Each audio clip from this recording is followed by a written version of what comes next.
Ya, masih di Morning Zone, masih bersama saya Andri dan juga Om Arung. Iya, Kita masih bahas tentang timnas nih Om ya. Yoi, Kemarin menang timnas. itu menjadi sebuah euforia, menjadi sebuah semangat Iya. baru. Karena asa Indonesia untuk lolos ke Piala Dunia 2026 terbuka lebar. Terbuka lebar. Bahkan pelatih Patrick Kluivert dengan Iya. dengan optimisnya bilang masih bisa lolos langsung. Nah, kok bisa? Jaraknya sekarang sama Australia 4 poin. Oh gitu. Nah, dengan 2 pertandingan tersisa, Iya. 4 poin sebetulnya masih bisa dikejar. Di Tapi atas kertas. Di atas kertas. Iya, tapi di lapangannya belum tentu nih. Belum tentu. Nah, ini kita kedatangan tamu nih, katanya nih, ya lewat Zoom ya. Udah kita nggak usah undang lah ya. Mending kita ngobrol aja berdua gimana? Ya nggak? Ya.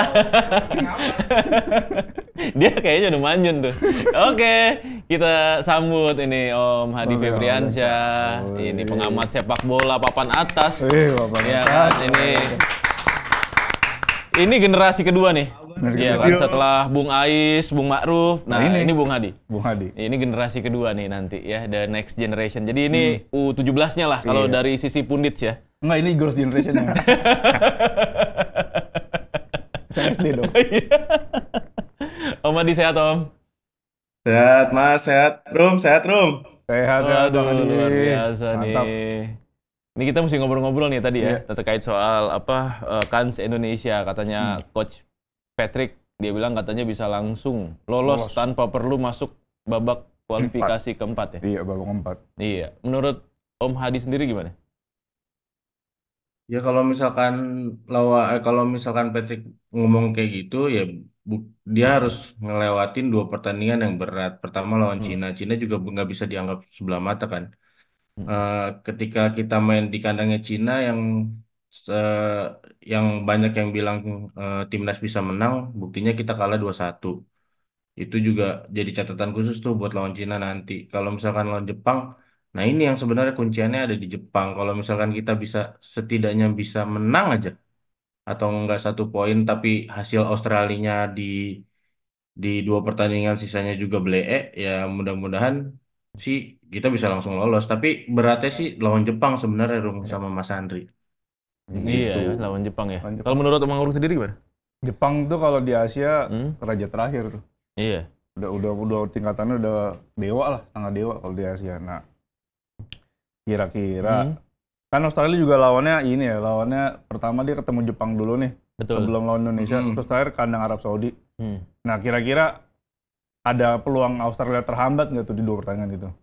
Kayaknya pasti terhambat ya. Mengingat lawannya dia juga nggak gampang ya. Iya.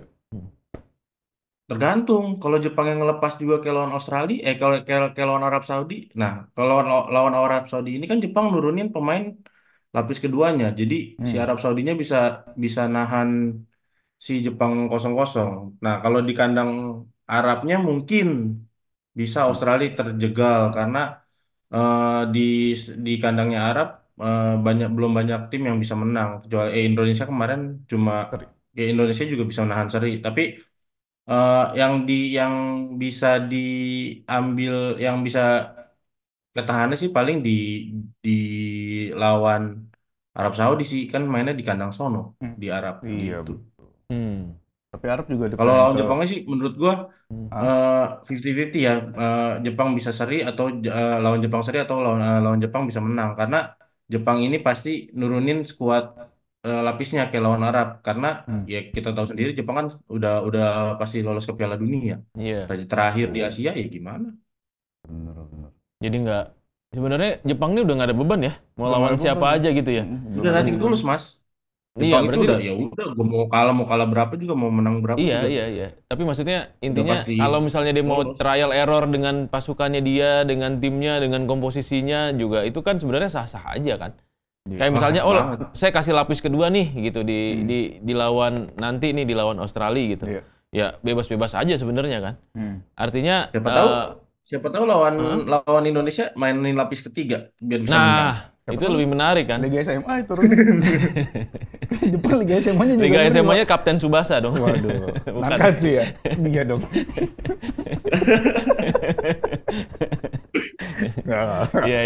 Iya. Om Hadi ini jago main bola ya. Jago Iya. Kalau ingat backnya Nankatsu yang badannya tinggi, Iya, itu dia. Takasugi. Iya, dia ya. Iya. Oh, luar biasa. Nah, kalau menurut Om Arung sendiri gimana? Kans Indonesia. Di pertandingan pekan match day 9 kan Arab Saudi lawan Bahrain. Nah, puncaknya juga di Bahrain sebenarnya. Kalau Bahrain bisa nahan Arab Saudi, Indonesia bisa ada peluang lebih naik lagi ke peringkat 3. Nah, kalau misalnya Bahrain Arab Saudi ini imbang, Australia cukup imbang lawan Jepang. Tapi kan Bahrain Arab Saudi biasanya mainnya agak tengah malam. Australia Jepang duluan. Jadi ya kunci-kuncian lah siapa yang dapat. Oh, nggak berbarengan ya mereka mainnya? Enggak. Arab Saudi mainnya dini hari. Bahrain ini kan juara teluk ya?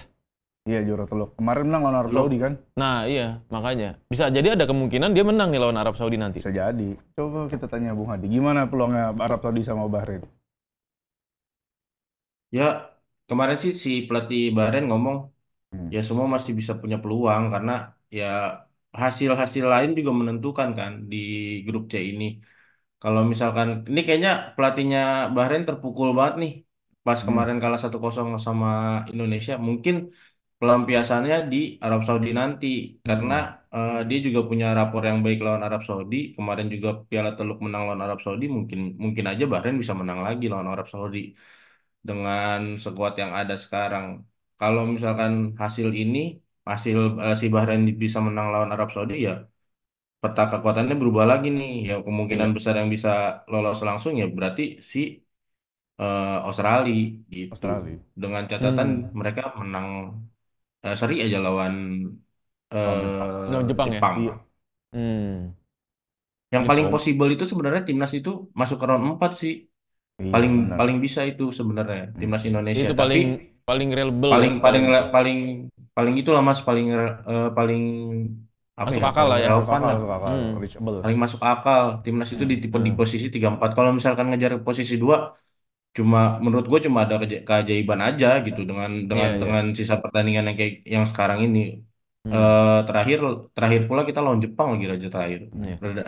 Nah, ini ada apa? Nggak ada ubun-ubunnya kata dia. Nggak ada udelnya kali. Ya nggak ada udelnya, nggak ada ubun-ubunnya. Oh, nggak ada ubun-ubunnya? Salah. Nggak ada udelnya. Orang Jepang. Gimana sih? Nah, ini juga menarik nih. Katanya Martin Paes dan Marcelino nggak bisa main. Nggak bisa main lawan Cina. Nah, itu. Lawan Cina. Nah, yang gantiin siapa? Yang gantiin siapa nih? Ada Kimung ya? Emil Audero Mulyadi. Kimung. Ya kalau kiper kemungkinan besar Emil yang bakal main. Tapi kalau misalkan Marcelino, mudah-mudahan aja di lawan Cina itu Egy udah cederanya udah sembuh ya. Jadi bisa Egy yang ditaruh di posisinya Marcelino atau enggak bisa dimainin Ricky Kambuaya di situ. Kemarin kita lihat kalau pas lawan Bahrain, Ricky Kambuaya main 20 menit aja bisa ngasih kontribusi yang luar biasa. Cuma dikasih 20 menit dia bisa, walaupun bukan posisi aslinya Ricky Kambuaya ya kemarin lawan Bahrain, tapi at least si Ricky Kambuaya itu bisa nunjukin kualitasnya, bisa bersaing sama pemain-pemain diaspora.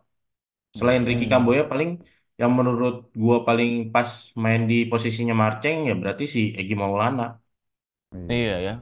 Egy Maulana ini belum kelihatan banget ya di timnas ya. Iya, kemarin harusnya main dia. Harusnya main ya. Cuma cedera kan. Harusnya main. Kalau misalkan main beda lagi tuh cerita, kayaknya lawan Australia. Sayang aja cedera. Iya. Benar. Dan ya begitulah ya kondisi begitu bola. Tapi ini ada pertandingan juga ya. Apa tuh? Yang U17 kalau nggak salah? Iya, U17 besok. U17. Itu gimana tuh? Kapan kalau U17? 3 sampai 20 April, habis lebaran. Oh, 3 sampai 20 April. Masih lama. Sekarang masih TC dia. Mereka masih TC di Dubai. Nova. Kemarin baru uji coba menang lawan Cina. Menang apa sih? Lupa gua. Menang lawan Cina. Pokoknya masih tahap uji coba buat matengin skuadnya buat Piala Asia nanti. Targetnya sih Piala Dunia, lolos 4 besar. Tahu udah bisa apa enggak? Perempat final. Jadi lolos grup aja udah lolos Piala Dunia langsung. Oh gitu? Oh iya. Karena kan yang diambil 8. Ini kan yang ini ada besar. Iya kan? 8 16 besar. Lawannya sih bisa lah kalau perempat final. Bisa. Perempat final. Ketemunya Korea Selatan, Yaman, Afghanistan. Ya Korea Selatan gak usah dianggap lah. Nah, Korea Selatan udah Korea Selatan lah. Tapi kan 17 Om. Apa? Korea Selatan justru dianggap kan Nova udah sering main lawan Korea Selatan sama Sintayong. Iya, U17. Jadi tahu. Udah tahu. Bisa ini mah menang Iya, lawan Korea. Iya. Bisa sih. Iya. Ya kalau misalnya lawan Korea menang atau seri ya udah ada inilah, udah ada hasil yang lempeng jalannya. Nah, tapi kira-kira ada pemain-pemain yang bisa dijadikan ini nggak sih? Apa pemain-pemain yang bisa dimonitor atau menjadi spotlight atau yang dilihat banget gitu di U17? Goli ya. Goli, Welber Jardim mah kemarin 20. Goli Mirza sama ini Josh Holong ya? Matthew Baker? Baker juga. Itu yang potensial ya? Potensial. Dan bisa ke depan dimanfaatkan ke U20 sama senior. Iya. Dan ini dia naik ke 20. Menarik juga ini ya untuk ditonton ya, U17 tonton. Lagi libur-libur lebaran kan, malam-malam belum bisa tidur nonton tuh. Mainnya jam 10. Oh, mainnya jam 10 ya? 3 jam. Ini Dubai ya? Di Arab Saudi. Oh, di Arab Saudi. Jadi mereka lebaran di Arab Saudi, Pak. Dubai cuma TC-nya aja Dubai. TC-nya yang di Dubai. Mereka lebaran di Arab. Oh. Enak tuh. Iya. Sekalian umroh ya? Sekalian umroh. Mantap, luar biasa. Coach Nova kalau umroh, nggak usah dicukur rambutnya. Beda, Coach Nova nggak umroh.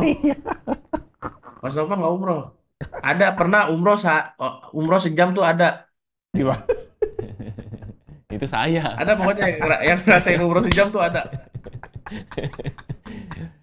Wah, ini buka-buka bocoran emang nih. Bocoran. Nggak ada di skrip padahal ini udah. Iya, nggak ada di skrip padahal ini. Ada. Oke. Iya. Oke, Om Adi. Thank you banget ya, Om. Nanti kita ngobrol-ngobrol lagi ya. Wah, insight-nya luar biasa ini. Luar biasa. Nanti kita catch up lagi, terutama soal U17 nih, menarik ya ternyata ya. Menarik. Dan ini mudah-mudahan Indonesia bisa lolos Piala Dunia ya, 2026. Dua-duanya juga berarti ya. Amin. Oke, Om Adi, thank you. Sehat-sehat ya, Om. Sehat. Minal aidin wal faizin, mohon maaf lahir batin. Mohon maaf lahir dan batin, ya. Oke. Udah mulai aneh-aneh dia kalau ini ngomongnya ya. Iya, jadi kita cut aja kalau udah mulai aneh-aneh dia ngomong.